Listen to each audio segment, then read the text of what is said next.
I've come to Rafah in the southern Gaza Strip. There's an intricate tunnel system that lies right below my feet. These tunnels are extremely dangerous. People die in them daily. 3 people died yesterday. The tunnel that I was going to visit today collapsed this morning, and we had to arrange a new tunnel. It's extremely dangerous, but it's important to document because people risk their lives to bring goods over from Egypt, which is right across the border from us. It's okay to shoot here? Yeah. It's okay?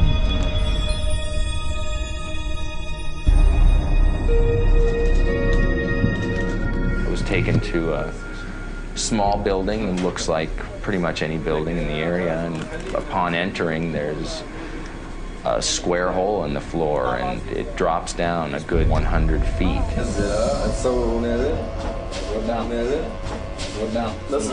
a photojournalist, there's always going to be people that are unsure of your intention. People think we might be a spy. There's food and medicine and all kinds of other things across these tunnels, but also weapons. So for the Israelis, it would benefit them to be able to find these locations. So the people you work with all have agendas and they all have fears that, you know, you may potentially benefit them, you may potentially hurt them. And they were very, very concerned that if their faces were shown, that they could be killed or their area could be blown up.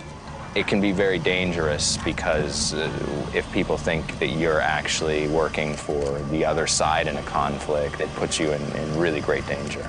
I would like to go down now.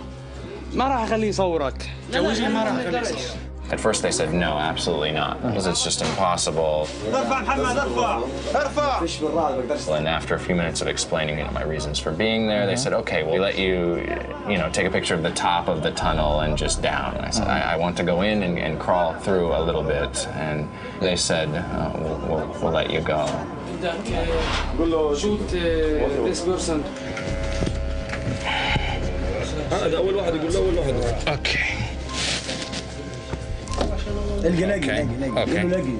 Okay. Okay. Okay, shukran. Shukran.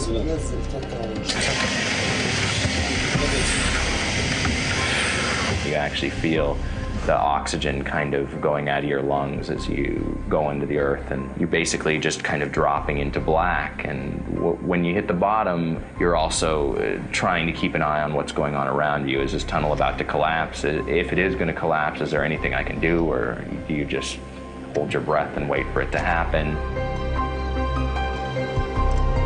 Most photojournalists will insure their cameras before they insure their bodies. It gets harder and harder every year to make money, and there's a lot of us, including myself, who do this without insurance, and we really keep our fingers crossed that nothing happens.